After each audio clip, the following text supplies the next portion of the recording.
It started about a year ago around the school closings. I started to take a look at how the board is operating, watch some of the older board meetings, and one of the responsibilities of the board, one of the main responsibilities, is that they're supposed to provide oversight, and I don't think that's being done effectively right now. I think that there's a little bit of complacency that is not healthy for a school board. It's the function that allows the public to be able to interact with the district, and if it's not there, it's a serious problem. So I looked around and thought, seriously considered for a long time, can I improve things?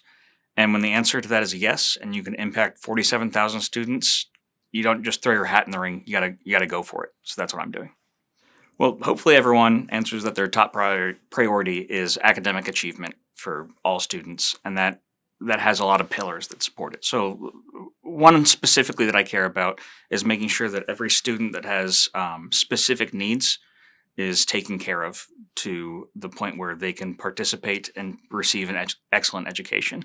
For example, bilingual students in the East, we're moving hundreds of students from being able to walk to a bilingual program to having to take a bus. We're increasing transportation time for dozens of them by miles. And it's not just the East, it's the West too. I've heard from parents reaching out proactively to me already about schools in the West where they've had an increase of up to 100 students that have the need for a bilingual education, and no staffing increases in their schools. So it turns into triage, and it affects every student. These students end up in classrooms where they don't know how to communicate with people. And even if you don't have a student that's bilingual, that could be your classroom.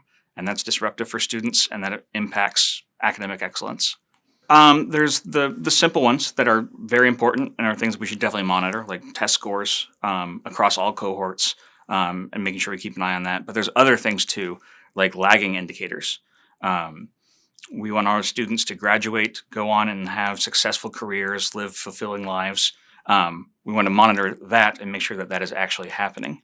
And then there's also like the lifeblood of the education system, the faculty, the teachers.